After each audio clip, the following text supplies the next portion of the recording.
चलिए बेटा, इस वीडियो के माध्यम से हम लोग इस चैप्टर को यानी कि सारणिक जो हमारा चल रहा है इसको थोड़ा आगे की तरफ और बढ़ाते हैं। आव्यूह के सहखंडज, आज का जो टॉपिक हमारे पास में है वो है आव्यूह। ठीक है, आव्यूह के है ना, आव्यूह के सहखंडज और हम लोग इसका व्युत्क्रम पढ़ेंगे। व्युत्क्रम, ठीक है, व्युत्क्रम मतलब क्या है। अभी ये थोड़ा सा टेक्निकल टॉपिक है तो इसको थोड़ा ध्यान से देखने की ज़रूरत है। आज हम लोग थोड़ी टेक्निकल बातें करेंगे क्योंकि एक्सरसाइज में आज क्वेश्चंस नहीं करेंगे, क्योंकि थोड़ा सा इसका बेसिक क्लियर करने का प्रयास करेंगे ये होती क्या चीज़ है। दो टॉपिक आपके सामने रहेंगे आज, आव्यूह का सहखंडज और आव्यूह का व्युत्क्रम। हम लोगों ने अभी सारणिक वाले चैप्टर्स की ही सारी सारणिक के संबंध में बातें पढ़ी हैं आप लोग। अब हम सारणिक का यूज़ करना सीखेंगे। ये आव्यूह वाले चैप्टर का टॉपिक है लेकिन वहाँ पे डिस्कस नहीं हो पाया इस वजह से क्योंकि इसमें सारणिक का प्रयोग है। सारणिक वहाँ पे किया नहीं था चैप्टर 3 के अंदर, तो अब सारणिक हमने कर लिया है। तो अब ये टॉपिक हम लोग डिस्कस करेंगे कि आव्यूह के हम सहखंडज देखेंगे क्या होगा, ठीक है, और उसके व्युत्क्रम यानी कि इंग्लिश में इसको अगर थोड़ा सा देखा जाए, ठीक है, नहीं आपके पास में क्या कि सहखंडज को कहते हैं एडजॉइंट, ठीक है, नहीं एडजॉइंट ऑफ एडजॉइंट एंड, ये गल है एडजॉइंट एंड। व्युत्क्रम को कहते हैं इनवर्स, है ना आपके पास में इनवर्स, ठीक है, inverse of A matrix, of A matrix, ठीक है। एक मैट्रिक्स का हम लोग एडजॉइंट पढ़ेंगे और उसका इनवर्स पढ़ेंगे हम लोग। तो ये बड़ा ही इंपॉर्टेंट और टेक्निकल टॉपिक है, थोड़ा ध्यान से देखिएगा क्योंकि क्वेश्चंस इंपॉर्टेंट होते हैं सारे के सारे। तो सबसे पहले हम लोग बात करते हैं आव्यूह के सहखंडज के बारे में। कल हमने जो वीडियो अपलोड की थी, जो वीडियो इससे पहले वाली वीडियो है, उसमें हमने एक वर्ड यूज़ किया था सहखंड, सहखंड, सहखंड, लेकिन आज कह रहे हैं सहखंडज। इसको कहते थे, इसको क्या कहते थे, इसको कहते थे कोफैक्टर, इंग्लिश में याद रखना है, इंग्लिश में डिफरेंस ज़्यादा नज़र आएगा। और इसको कहते हैं एडजॉइंट, क्या कहते हैं, एडजॉइंट। हिंदी में इनका जो प्रोनाउंसिएशन मतलब इनका जो लिखने का तरीका थोड़ा ही अंतर है सिर्फ, लेकिन अंग्रेजी में इसको कोफैक्टर कहते हैं, इसको एडजॉइंट कहते हैं। इसको समझ लेना ज़रूरी है। सहखंड अलग चीज़ थी और सहखंडज अलग चीज़ है जो कि आज हम डिस्कस करेंगे। तो किसी भी आव्यूह का सहखंडज क्या होता है उसको बारे में डिस्कस करने के लिए मैं एक एग्जाम्पल के माध्यम से आपको समझाता हूँ, ठीक है, उससे आपको ये चीज़ आसानी से क्लियर हो जाएगी। चलिए क्या होता है बताते हैं। यहाँ हम लेकर के चलते हैं, माना ए हमारे पास में कोई भी आव्यूह है, A11, A12, A13, ऐसे जनरल हम कोई आव्यूह लेके चलते थे हमेशा, A21, A22, A23, है ना, और ये आ जाएगा A31, A32, A33। ये सब चीज़ें बेसिक चीज़ें आपको पता है कि हम लोग जब भी आव्यूह मानते हैं ये कोई 3 कोटि का वर्ग आव्यूह है ना आपके पास में। हम लोगों को इस ए का सहखंडज ज्ञात करना है, सहखंडज, ठीक है, यानी कि आपके पास में इसको कह सकते हैं, क्या कह सकते हैं कि एडजॉइंट ऑफ ए, ठीक है, एडजॉइंट ऑफ ए। इसको शॉर्टकट में ऐसे भी लिखते हैं हम लोग, शॉर्टकट में इसको ऐसे भी लिखते हैं एडजॉइंट ऑफ ए, ऐसे करके हम लोग इसको लिख देते हैं एडजॉइंट ऑफ ए आपके पास में।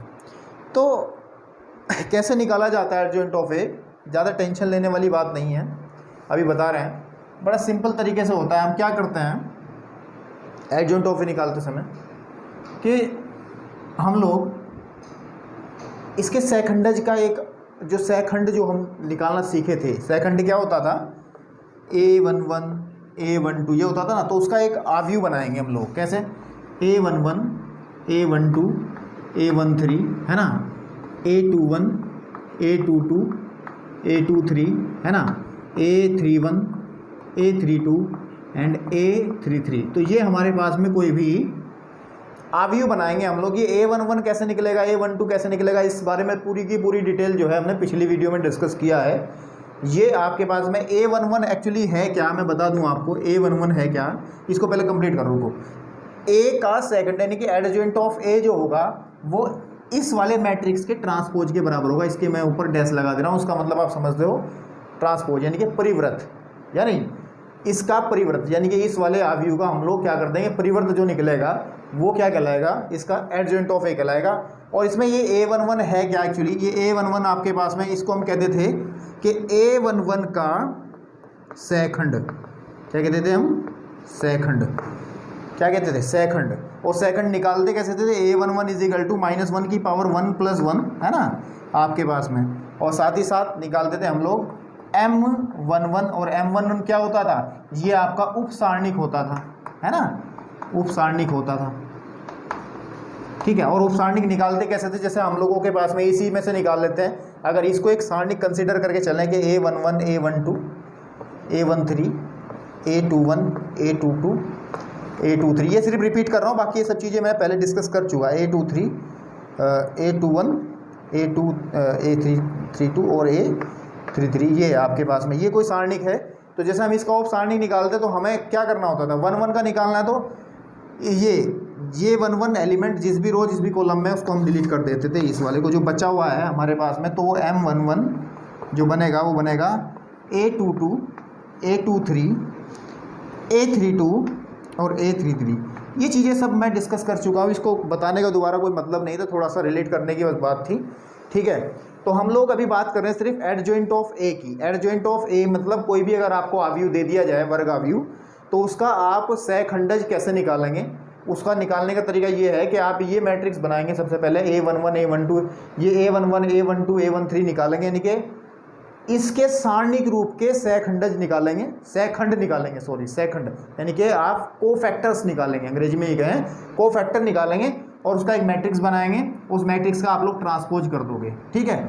तो ये कह सकते हैं, इसको अगर दूसरी भाषा में लिखें कि ए का सहखंडज, जो सहखंडज होगा आपके पास में, ठीक है, वो आपके पास में सिंपली बराबर होगा, वो बराबर होगा इसका आप ट्रांसपोज कीजिए, क्या कि A11 A12 A13। ट्रांसपोज का मतलब आप समझते हो कि रो को कॉलम में आपको कन्वर्ट कर देना है कि A21 A22 A23 है ना, और ये आ जाएगा हमारे पास में A31 A32 और A33। तो ये जो निकल करके आपके फाइनली जो एक मैट्रिक्स निकलेगा, जो अवयव निकलेगा, तो ये इसका सेकंडज कहलाएगा। लिखने का तरीका वही है, फिर बता देता हूँ कि adjoint of A is equal to होगा ये वाला पूरा, यानी कि A11 A21 A31 A12 A22 A32, ठीक है बेटा, और A13 A23 और A33। तो ये लेकिन समझ लेना है, कुछ लोग कन्फ्यूज़ हो जाते हैं कि इसको डायरेक्ट इतना लिख देते हैं, लेकिन हाँ इसको लिखने के बाद इसका ट्रांसपोज करना होता है, जो मैं आपको बताया। तो मुझे लगता है आपको एडजॉइंट ऑफ ए समझ में आया होगा, किसी भी मैट्रिक्स का सहखंडज कैसे निकालते हैं उसको सब वो आया होगा। इसको विद एग्जांपल हम क्लियर करेंगे, क्योंकि एक्सरसाइज के अंदर जब प्रश्नावली में चलेंगे तो प्रश्नावली में इस पर बहुत सारे प्रश्न हैं, इसके बिना सवाल हल ही नहीं होने के। इसको मैं बहुत सारे अवयव के आपके सामने जो है एडजॉइंट निकाल के दिखाऊंगा, या फिर सहखंडज निकाल करके दिखाऊंगा। चलिए हम थोड़ा सा एक एग्जांपल लेकर के चलते हैं, उससे शायद क्लियर कुछ बात हो, फिर आगे की तरफ चलेंगे। एक पॉइंट तुम्हें बताना, इस वजह से मैं उसको एग्जाम्पल के माध्यम से समझा रहा हूँ। कैसे, हमें कोई जैसे अवयव दे दिया जाए, सपोज कर लिया, चलो हम एक्सरसाइज के पहले क्वेश्चन को ही ले लेते हैं, ठीक है, एक्सरसाइज के पहले क्वेश्चन को ही हम लोग ले लेते हैं। इसमें जो पहला क्वेश्चन दिया गया है उसी से समझाने का प्रयास करते हैं आपको। कहाँ है भाई किताब में, ठीक है, ठीक है।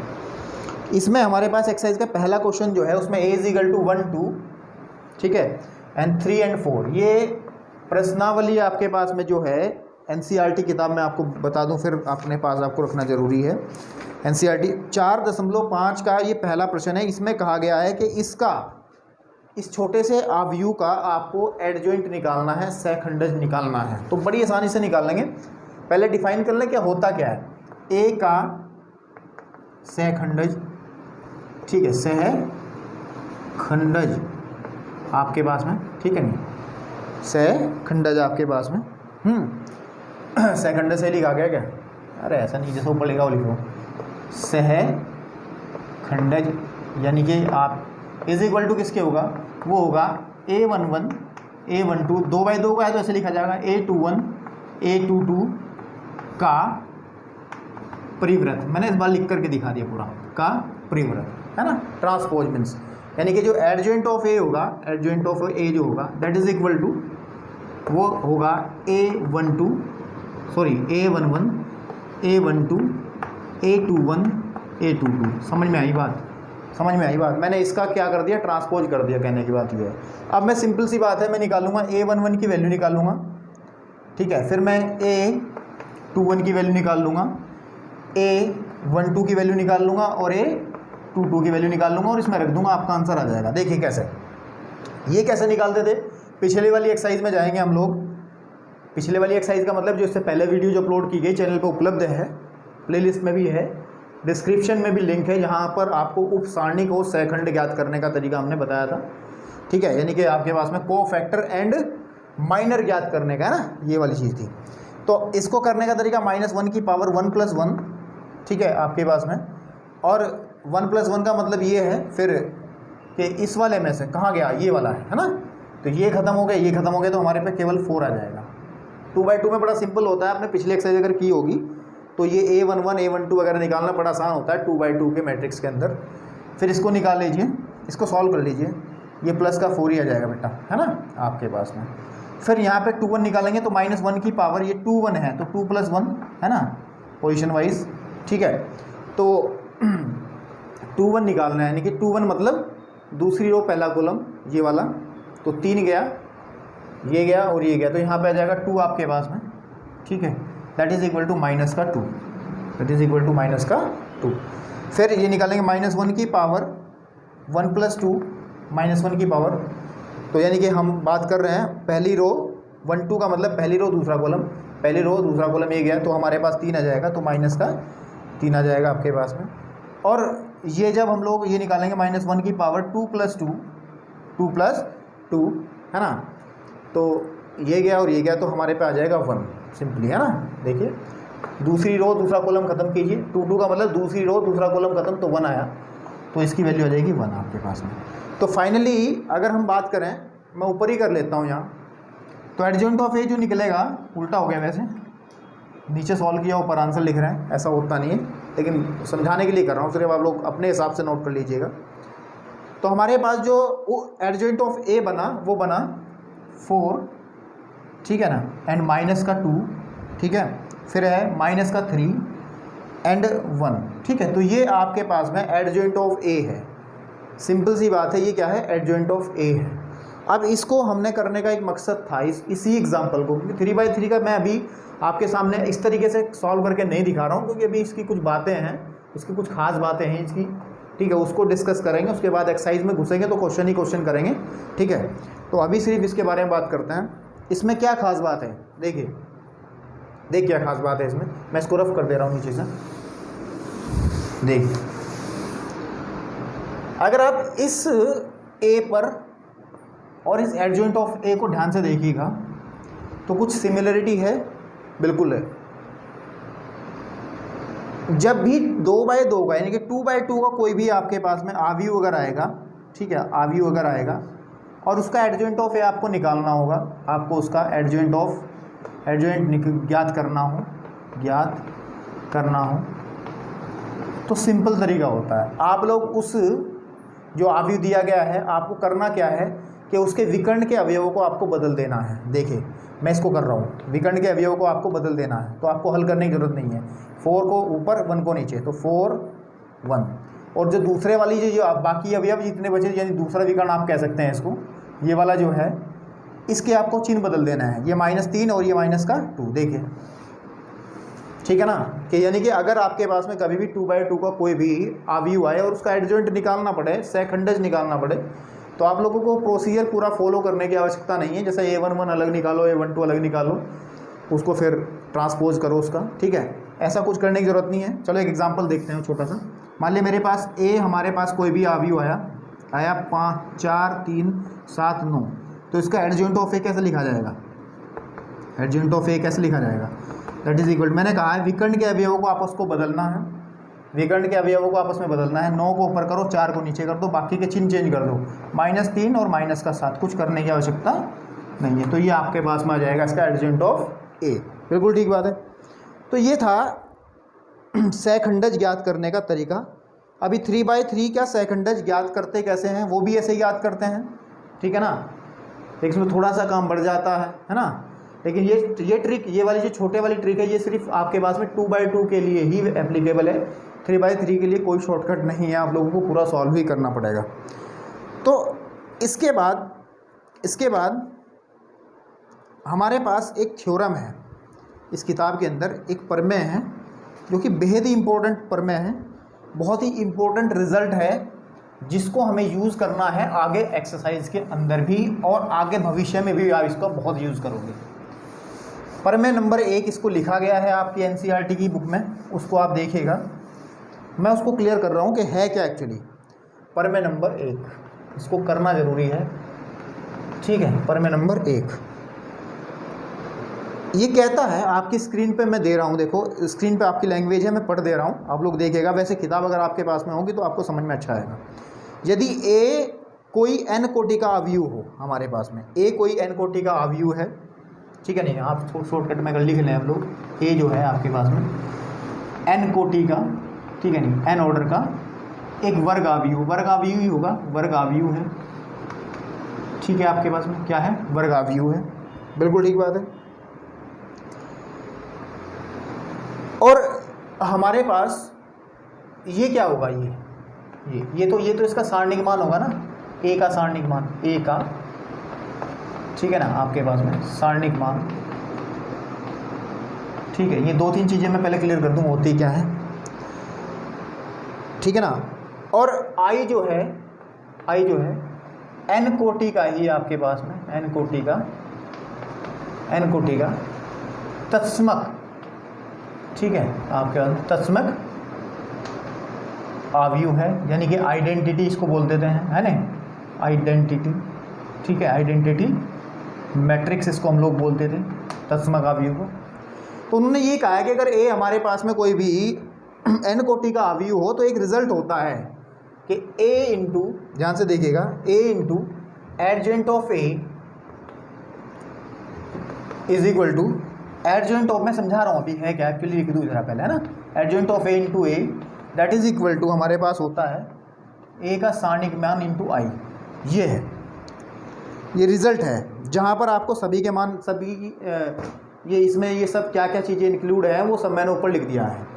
हमें ये कहा गया है कि अगर हम लोग किसी भी वर्ग अवयव की गुणा उसके एडजॉइंट से कर दें, या उसकी एडजॉइंट की उसके उसी वर्ग अवयव से कर दें, बदल दें मतलब, तो उसका जो वैल्यू है वो हमेशा ही उसके सारणिक मान और तत्समक अवयव के गुणनफल के बराबर होगा, ठीक है। इसको हम लोगों को प्रूफ भी करना रहेगा, ठीक है, इसको हम लोग प्रूफ भी करेंगे। तो प्रूफ कर रहे हैं इस रिज़ल्ट को, लेकिन दिमाग में अच्छे से डाल लीजिए, इसका यूज़ काफ़ी होना है, याद इसको रखना है, ठीक। आपके पास में प्रूफ इसको मैं कर रहा हूँ, देखिए आप मान के चलो, माना ए हम लेकर के चलते हैं कोई भी वर्ग अवयव, A11, A12, A13, ठीक है बेटा, A21, A22, A23, ठीक है। आपके पास में A31, A32, A33, ये कोई भी वर्ग अवयव होगा। अब आप लोग बताइए ज़रा सोच करके कि इसका एडजॉइंट ऑफ ए क्या बनेगा। इसका बनेगा, अगर मैं कहूँ एडजॉइंट ऑफ ए जो है वो बनेगा A11, A12, A13। अभी पहली स्टेप में ही मैंने भी इसी को समझाया था, उसमें वीडियो की शुरुआत में ही मैंने इसको आपको बताया था। A21, A22, A23, A31, A32 और A33, लेकिन इसका परिवर्त मतलब क्या रहेगा, मैं इसको यहीं चेंज कर देता हूँ ताकि आगे मेरी स्पेस बची रहे, मैं क्वेश्चन पूरा कर दूँ। यानी कि इसमें इसका परिवर्त करना है तो इसके रो को कॉलम में बदल देना है। कहने की बात यह है कि यहाँ पे आ जाएगा, यहाँ पे मैं पूरा यानी कि क्या आएगा, नीचे लिख ही देते हैं आपके पास में कि A11, A12, A13, ठीक है, ये आ गया, ये गलत कर दिया हमने ना, ये गलत है, ये 21 होना चाहिए यहाँ पे, है ना। तो A21, A22, A23, A31, A32 और A33। तो ये क्या है, ये है इसका एडजॉइंट, इस ए का सेकंडज है ये। अब हम लोगों को दिखाना है ये पार्ट में निकाल के दिखाता हूँ आपको, ये वाला आप खुद करना। ये इसको मैं इसके बराबर दिखाऊंगा, देखो कैसे। ए गुणे adjoint of A that is equal to, A कितना है, ए हमारे पास में है A11 A12 A13 A21 A22 A23 A31 A32 A33, ठीक है। और इसकी गुणा करनी है इससे, A11 A21 A31, ठीक है, A12 A22 A32 A13 A23 और A33, इससे हमें इसकी गुणा कर देनी है। गुणा करने के लिए क्या किया जाए, स्पेस चाहिएगा इसके लिए, तो मैं इस रिज़ल्ट को तो याद रखूँगा ही, है ना। मैं ऊपर वाला रफ करता हूँ ताकि ये पूरा कॉन्सेप्ट क्लियर हो जाए, ठीक। चलिए क्या है ये, इसको भी रफ कर दे रहा है, ठीक। तो जब इसकी गुणा होगी हमारे पास में तो रिजल्ट किसके इक्वल आएगा, देखिए ध्यान से देखिए, मैं बना रहा हूँ, बड़ा मैट्रिक्स बनेगा। दो अवयव की गुणा आपने अवयव वाले चैप्टर में सीखी थी, इसकी गुणा इसमें करेंगे तो कितना आ जाएगा, A11 A11 plus A12 A12 plus A13 आपके पास में A13, बिल्कुल ठीक, ये पहला अवयव बनेगा। दूसरा अवयव, इसकी गुणा आप इसमें करिएगा, इसकी गुणा इसमें करिएगा, तो A11 A21 plus A12 A22 A22 plus A13 और A23, ठीक है बेटा, बिल्कुल ठीक है। एक और अवयव बनेगा, ठीक है ना, जब हम इसकी गुणा लास्ट वाले में करेंगे। तो यहाँ पे लिखता हूँ मैं, थोड़ा छोटा करके लिखूँगा, A11, ठीक है ना, और A31 प्लस A12 और A32 बिल्कुल ठीक है। और इसकी मल्टीप्लाई करो आप इसमें तो ये आ जाएगा A13 प्लस A13 और A कैपिटल A33 है ना। अब आपको एक रिजल्ट हमने पिछली वीडियो में भी बताया था और इससे पहले वाली एक्सरसाइज में था कि अगर आपके पास में ये कॉम्बिनेशन बनता है, ये यानी कि नंबर मैच करते हैं, ये वाले ये 11 है, ये 11 है, ये 11, ये 12, ये 12, ये 13, ये 13, है ना। तो इसकी वैल्यू आपके पास में क्या आती है, इसकी वैल्यू आपके पास में आती है, मैं अगले स्टेप में लिख के दिखाता हूँ, पहले इसको कंप्लीट कर लेते हैं। चलिए या इसी में कर लें। हमने बताया था कि अगर A11 यानी कि A11 और A12 प्लस A13 इसकी वैल्यू आती है A के सारणिक मान के बराबर। ये हमने पिछली वीडियो में, पिछली एक्सरसाइज में इसका यूज़ भी किया है, इस पर क्वेश्चंस भी किए हैं।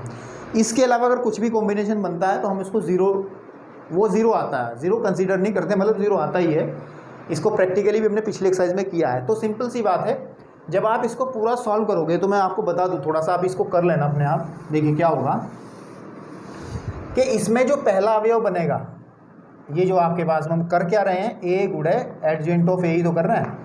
तो उसमें जो पहला अवयव बनेगा, ये बनेगा आपके पास में क्या है, ए का सारणिक मान, यहाँ लिखेंगे ए का सारणिक मान, बाकी ये भी ज़ीरो हो जाएगा और ये भी ज़ीरो हो जाएगा। ऐसे ही जब आप बाकी के अवयव निकालेंगे तो सिर्फ इसमें विकर्ण में ही ए का सारणिक मान आएगा, बाकी सारे अवयव इसमें ज़ीरो रहेंगे। आप इसको अगर अपनी कॉपी में करके देखिएगा तो यही आएगा। अब आपको पता है कि हम क्या कर सकते हैं, ठीक, हम ये कर सकते हैं कि जो ए का सारणिक मान है, ए का जो सारणिक मान है, इसको हम लोग कॉमन उठा सकते हैं। अवयव में से कॉमन कैसे निकालते थे, अवयव में से कॉमन निकाल सकते थे कैसे, कि सारे एलिमेंट्स में से, सारे ही अवयवों में से निकलेगा। ए का सारणिक मान हम लोग कॉमन निकाल लें तो अंदर की तरफ बचेगा क्या हमारे पास, ये बचेगा बेटे 1 0 0 0 1 0 एंड 0 0 1। और ये ए का सारणिक मान है ही है, इसको पहचानिए, ये क्या है, ये आइडेंटिटी मैट्रिक्स है, तत्समक अवयव है। तो हम लोग लेके ये चले थे एडजॉइंट ऑफ ए, तो आगे हमारे पास में इसके इक्वल तो हम रिजल्ट कौन सा डिस्कस कर रहे थे? वो रिजल्ट हम लोग डिस्कस कर रहे थे कि ए गुणे एडजॉइंट ऑफ ए या फिर एडजॉइंट ऑफ ए गुणे आपके पास में ए, वो हमेशा बराबर होता है इसके। हमने इसको लेकर के चले और ये दिखा दिया। आप लोग इसको लेकर के चल सकते हो, उसको भी दिखा सकते हो, लेकिन आपको पता है, ठीक है, कि इतना करना पर्याप्त है। आप लोग इतना करके दिखा दो तब भी, ये नहीं कि मेन बात ये है कि आपको रिजल्ट क्लियर होना चाहिए कि ये जो रिजल्ट मैं आपको कह रहा हूँ इसको अच्छे से दिमाग में रख लेना है, और ये हमने वेरीफाई भी कर लिया। ये इसकी पहली प्रमेय थी, इसको अच्छे से आपको समझ लेना है, फर्स्ट प्रमेय थी, है ना। इसके बाद कुछ पॉइंट्स हैं, उनके बारे में डिस्कस करते हैं। ज़रा इसको रफ करते हैं, ये मुझे लगता है आपको समझ में आया होगा। तो टेक्निकल वीडियो है, इसको समझना ज़रूरी है यार, ठीक है।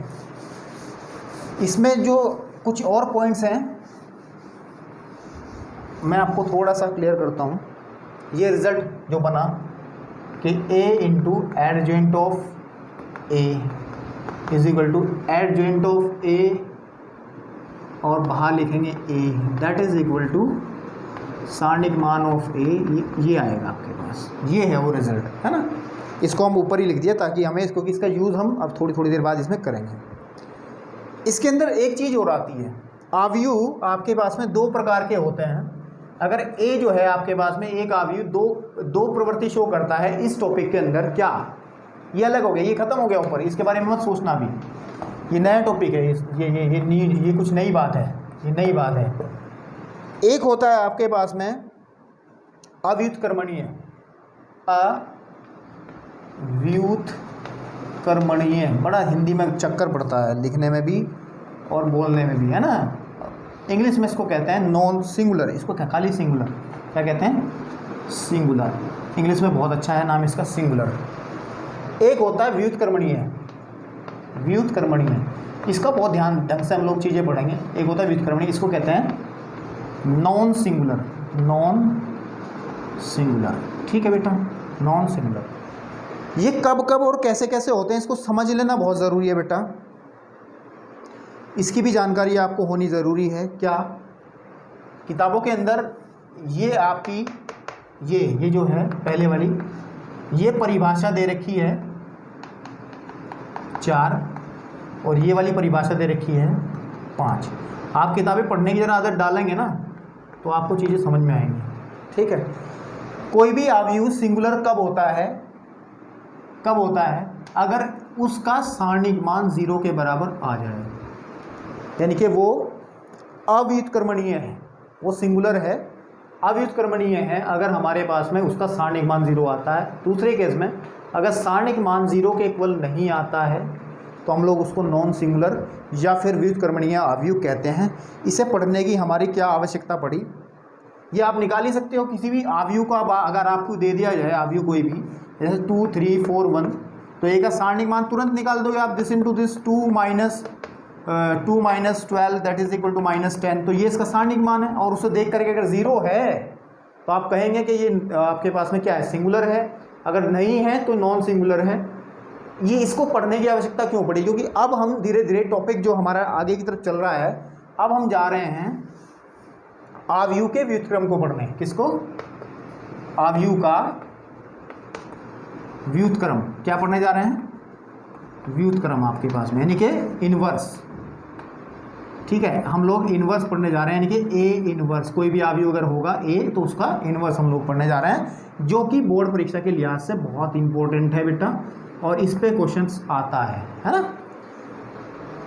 अव्युत्क्रमणीय का मतलब है कि ऐसे आव्यूह जिनका हम इनवर्स ज्ञात नहीं कर सकते, पॉसिबल नहीं है ना निकालना। वो क्यों नहीं है अभी हम बताएंगे, उसको पूरा डिटेल से समझाएंगे। अगर ऐसा 0 आ जाता है तो आप यहीं पे छोड़ देंगे कि हम ए का इनवर्स ज्ञात नहीं कर सकते। लेकिन अगर वो नॉन सिंगुलर है, व्युत्क्रमणीय है, तो उसका हम लोग ए इनवर्स ज्ञात कर सकते हैं। इसका ज्ञात नहीं कर सकते, इसका हम लोग ज्ञात कर सकते हैं। क्यों होती है ऐसी कंडीशन, वो इस रिजल्ट से भी हम वेरीफाई कर सकते हैं। लेकिन अभी मैं आगे प्रमेय वाइज आगे धीरे धीरे चलूँगा तो ज़्यादा अच्छा समझ में आएगा। यहीं से आपको क्लियर करने का प्रयास करूँगा तो शायद आप कन्फ्यूज़ हो जाएँ। अभी सिर्फ आप ध्यान दीजिए कि व्युत्क्रमणीय क्या होता है और अव्युत्क्रमणीय क्या होता है। इसके बाद एक पॉइंट और है, प्रमेय नंबर 2 करके है किताब में आपके, इसको भी समझ लेना ज़रूरी है। प्रमेय नंबर 2 में कहा गया है कि अगर ए और बी, ठीक है नहीं, ए और बी आपके पास में ए और बी एक ही कोटि के वर्ग आव्यूह हों। कैसे हों?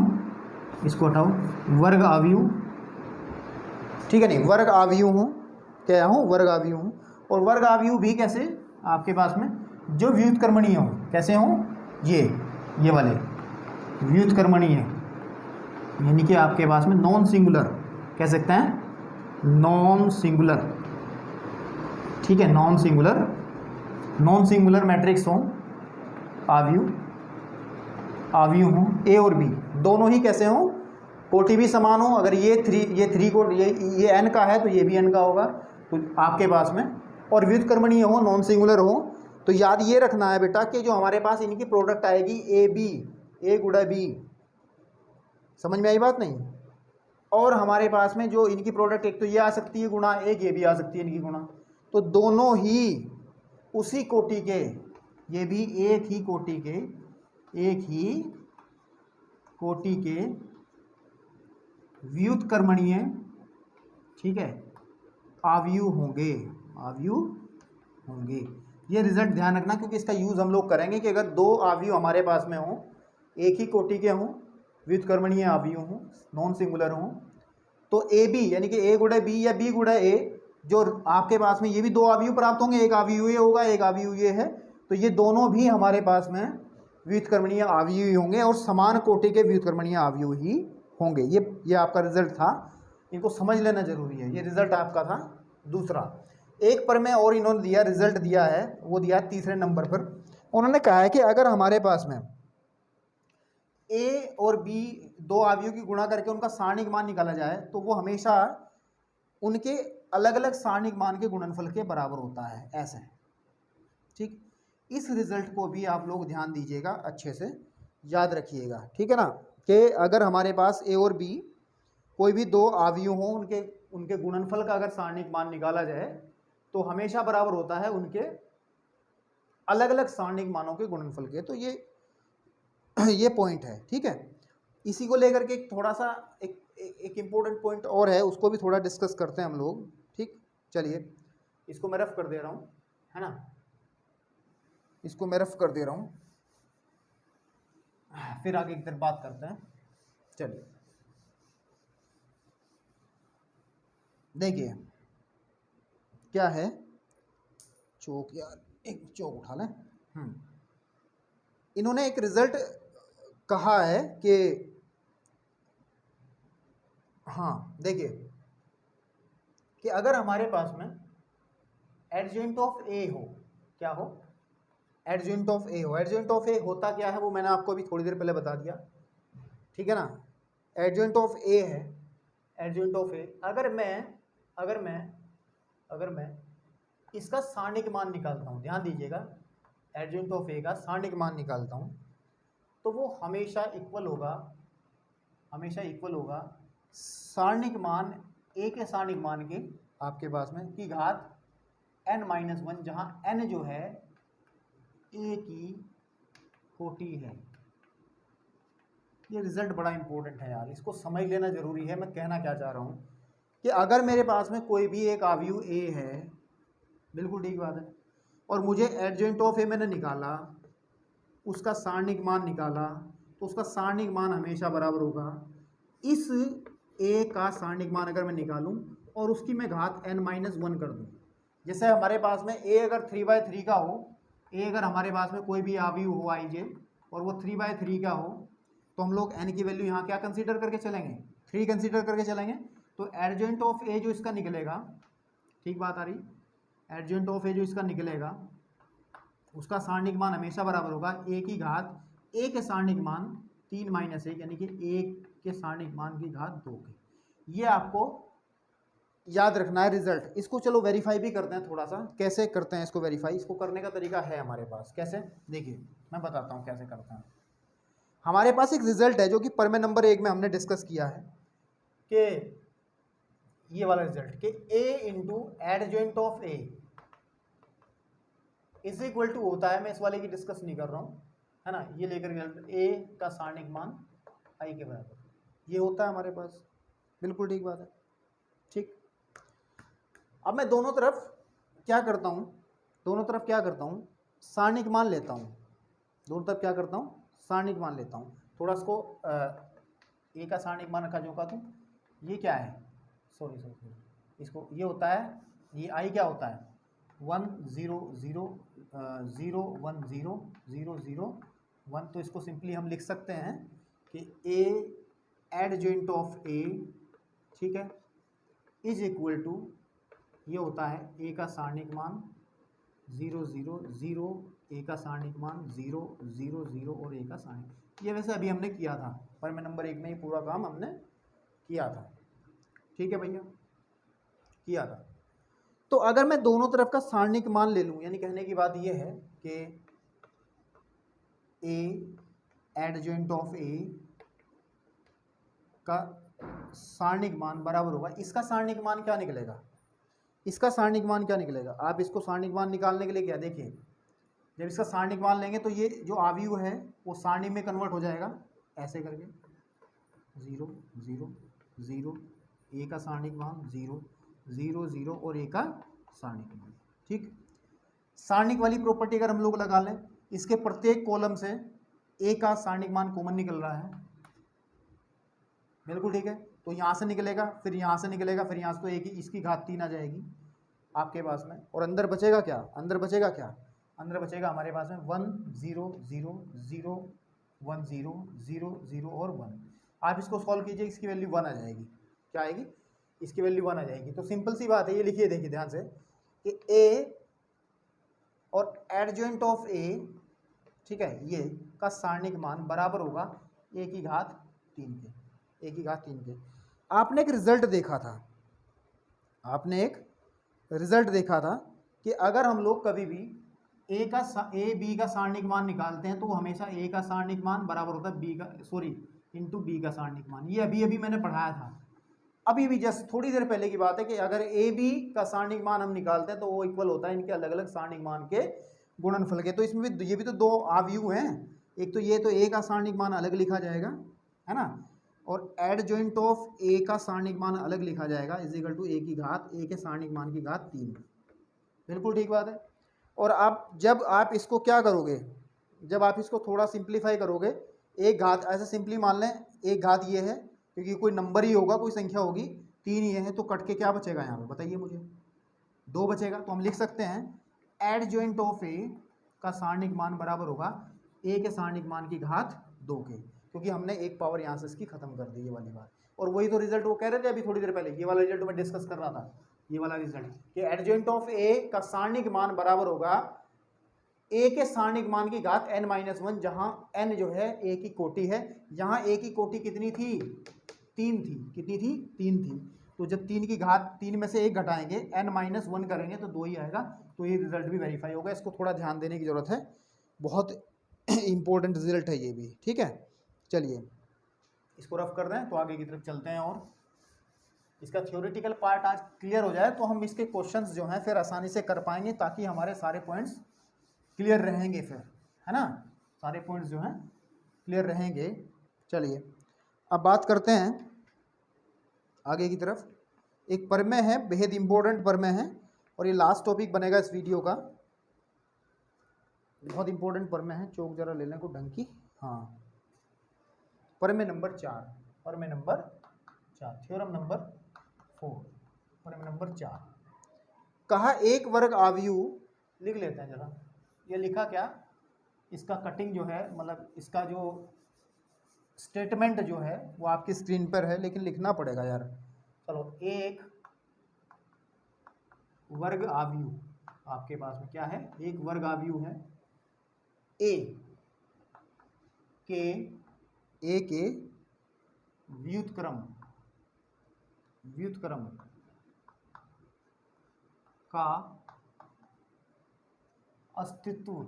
बड़ी टफ लैंग्वेज है, लेकिन कोई दिक्कत नहीं भैया, हमारी मातृभाषा है तो अच्छी बात है, सीखें। अस्तित्व है, कोमा, यदि और केवल यदि और केवल यदि और केवल यदि ए अब आया व्युत्क्रमणीय का जिक्र है ना, व्युत्क्रमणीय है, लिखने में थोड़ा सा आव्यूह है। इस थ्योरम को समझ लें, कई बार आ भी जाती है एग्जाम में। इसका मतलब समझें, इसका प्रूफ समझें। ठीक, अभी करता हूं 2 मिनट में। पहले मतलब समझिए, पहले इसका मतलब समझिए क्या है। तो अब बात इसमें क्या है, मैं पहले उसको थोड़ा समझा देता हूं कि पहले कहा है कि यदि ए एक वर्ग आव्यूह ए के व्युत्क्रम का अस्तित्व है आपके पास में, यानी कि अगर आपके पास में ए इनवर्स है, तो सिंपल सी बात है बेटा कि ए जो है वो व्युत्क्रमणीय है इस थ्योरम के अनुसार। ठीक है नहीं, आपके पास में, यानी कि इसको इंग्लिश में कहते हैं नॉन सिंगुलर है ना ये। और इसका रिवर्स भी पॉसिबल है, क्योंकि इसने कहा यदि और केवल यदि, इफ एंड ओनली इफ वाली कंडीशन है इसके अंदर। ध्यान दीजिएगा, कभी भी किसी भी प्रमेय के अंदर यदि और केवल यदि की बात आती है तो उस प्रमेय को हम दोनों तरफ से सिद्ध करते हैं कि उसने कहा है कि ए जो है, ए का व्युत्क्रम का अस्तित्व है अगर ये है व्युत्क्रमणीय, यानी कि ये है अगर ये है तो ये भी है। तो हम लोगों को पहले इधर से इधर जाना है, फिर इधर से इधर जाना है, तब ये प्रमेय हमारी प्रूफ होगी। तो मान लेते हैं, माना, ध्यान दीजिए, माना ए एन कोटि का कोई भी हमारे पास में एक एन कोटि का एक वर्गाव्यूह है, ऐसे करना है, वर्गाव्यूह है, बिल्कुल ठीक है नहीं, ये कोई भी हमारे पास में वर्गाव्यूह है। ठीक है, अगर हमारे पास में यदि ध्यान से देखिएगा, यदि ए इनवर्स यानी कि ए का हम मान लेते हैं, माना चलो यहाँ वो माना तो ऊपर है ही है, यदि ए का व्युत्क्रम का अस्तित्व है, अगर इसको रफ कर दे रहा हूं मैं, का अस्तित्व है ना, है, तो हमें क्या प्राप्त होगा, हमें तो बी एक एन कोटि का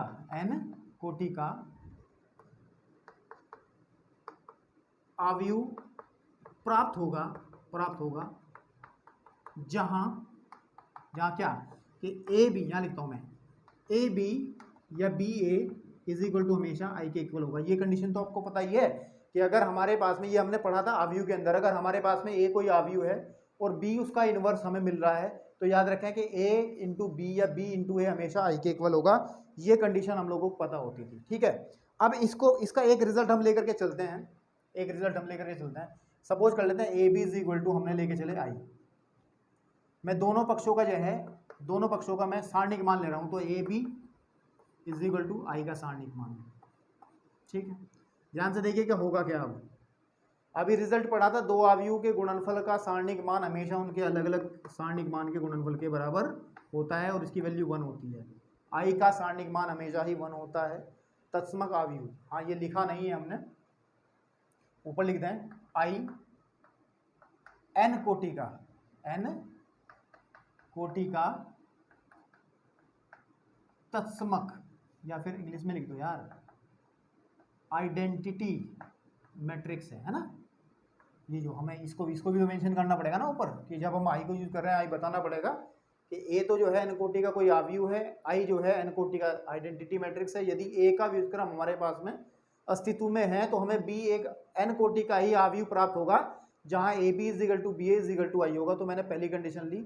अब इस कंडीशन से आप क्या कहोगे, दो नंबरों की मल्टीप्लीकेशन 1 है, तो ये सिंपल सी बात है, ए कभी भी 0 के बराबर नहीं होगा। और आपको पता है अगर ए कभी भी 0 के बराबर नहीं होता तो हम कहते हैं तब ए जो है व्युत्क्रमणीय कहलाएगा। क्या कहलाएगा? व्युत्क्रमणीय है आपके पास में, यानी कि नॉन सिंगुलर कहलाएगा, ये हमने बात करी। सिंगुलर तो लिख दो, सिंगुलर लर कहलाएगा। तो हमने इस थ्योरम का फर्स्ट पार्ट प्रूव कर दिया कि अगर व्युत्क्रम मिलता है तो व्युत्क्रमणीय है, हमने सिद्ध कर दिया। हमने कहा कि उसका व्युत्क्रम मिलता है तो हमने उसको व्युत्क्रमणीय सिद्ध कर दिया। अब हम लोग क्या करेंगे, अब इसका विलोम लेंगे, हम लोग उल्टा लेंगे, फर्दर है ना। माना ए व्युत्क्रमणीय, अभी व्युत्क्रमणीय प्रूव किया है, तो अब हम व्युत्क्रमणीय लेके चलेंगे और दिखाएंगे कि इसका इनवर्स हम लोगों को मिलेगा। व्युत्क्रमणीय है, ये हम लेकर के चलते हैं। माना ए जो है व्युत्क्रमणीय है। अगर ए व्युत्क्रमणीय है तब कंडीशन क्या बनेगी, तब कंडीशन क्या बनेगी, हमने एक रिजल्ट पढ़ा था, क्या पढ़ा था कि A into adjoint of A, ठीक है, या फिर adjoint of A, adjoint of A into A, वो हमेशा ए का सारणिक मान आई के बराबर होता है। ये सबसे पहला रिजल्ट था, मैंने टॉप में भी लिखा था और कहा था इसको याद रख लीजिएगा। ये रिजल्ट होता है किसी आव्यूह का गुणनफल उसके सहखंडज आव्यूह से करा जाए तो हमेशा वो इसके बराबर आता है, याद रखने वाली बात थी, ठीक है। ये हमने ये बात बताई थी। तो अब हम लोग क्या कर रहे हैं, हम लोग क्या करके चले कि ए एक व्युत्क्रमणीय आव्यूह लेकर के चले हैं और हमें दिखाना है कि हमें इसका व्युत्क्रम प्राप्त होगा। तो बड़ा सिंपल तरीके से दिखाते हैं, देखिए ध्यान से देखिएगा। मैं इसमें से एक ही पार्ट लेके चलता हूँ, ये वाला कि A into adjoint of A is equal to A का सारणिक मान आई, ए का सारणिक मान आई। इसको थोड़ा सा मैं ऊपर से रफ करता हूँ ताकि ये चीज़ सारी क्लियर हो जाए, तो मैं बता ही चुका, ठीक। देखिए क्या है, A into adjoint of A is equal to होता है ए का सारणिक मान इंटू तस्मक आव्यूह, बिल्कुल ठीक है। अब इसमें मैं क्या कर रहा हूँ, इस ए के सारणिक मान को यहाँ बट्टे में लेके आ रहा हूँ, या इसको पूरा लेकर के चल लो तब भी कोई दिक्कत नहीं है, पूरा ही लेकर के चल लो, ताकि ये सारे केस एक साथ डिस्कस हो जाए। कैसे कि adjoint of A into A is equal to A का सारणिक मान और आई। अब ध्यान से देखिए मैं कर क्या रहा हूँ, A adjoint of A upon A का सारणिक मान बराबर adjoint of A upon A का सारणिक मान इंटू ए, ठीक है, इज इक्वल टू आई। कोई मना कर देगा, ठीक है ना, बिल्कुल ठीक है। अब अगर हम इसको बी कह दें, क्या कहते हैं, बी कहते हैं, ये भी तो बी ही है। अगर हम इसको बी कहते हैं, माना, वैसे ही अपने दिमाग में कंसीडर करना, लिखना नहीं है, कि एडजॉइंट ऑफ ए अपॉन ए के सारणिक मान को अगर हम बी कहते हैं तो ये बनेगा कैसा है, A B A is equal to I. और ये कंडीशन क्या होती है भाई, यही तो इन्वर्स वाली कंडीशन होती है कि अगर कोई ए दो आव्यूह की गुणा किसी तस्मक आव्यूह के बराबर आ जाए तो हम लोग क्या कहते हैं, उन्होंने एक दूसरे का उनको व्युत्क्रम कहते हैं। यानी कि जो बी है वो ए के इन्वर्स के बराबर है। यानी कहने की बात यह है कि ए का इन्वर्स बराबर होगा adjoint of A upon A का सारणिक मान। तो ये ही हम लोग आपको बताना चाह रहे थे कि हमारे पास ए का इन्वर्स जो होता है ये प्राप्त होगा। यानी कि हम लोगों को अगर हम व्युत्क्रमणीय लेकर के चलते हैं, अब उल्टा भी हमने रिवर्स भी उसको प्रूव कर दिया कि अगर हम ए को व्युत्क्रमणीय लेकर के चलते हैं तो उसका इन्वर्स भी हमें प्राप्त होगा, जो कि एडजॉइंट ऑफ ए अपॉन ए के सारणिक मान के बराबर होगा। अब इसको थोड़ा सा एक बात और पॉइंट डिस्कस कर दूं, फिर इसके बाद हम लोग सीधा एक्सरसाइज में चलेंगे कि ए इनवर्स बराबर होता है adjoint of A upon A का सारणिक मान। अब इस फॉर्मूले से सारी कहानी क्लियर है कि अगर ए का सारणिक मान 0 तो इनवर्स नहीं प्राप्त होगा, संभव नहीं है, ये कह सकते हैं, संभव नहीं है, पॉसिबल ही नहीं है, डिफाइन ही नहीं होगा जब बटे में 0 आएगा।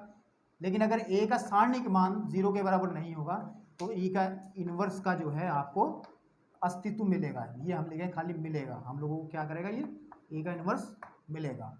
तो आप यहीं से आप लोग उसको डिफाइन भी कर सकते हो कि अगर ए का सारणिक मान 0 हो तो वो अव्युत्क्रमणीय है, इसका मतलब उसका इन्वर्स नहीं निकाल सकते। अगर ए का सारणिक मान 0 के बराबर नहीं है तो वो व्युत्क्रमणीय है, तो उसका इन्वर्स हम लोग ज्ञात कर सकते हैं। क्या कर सकते हैं? ज्ञात कर सकते हैं।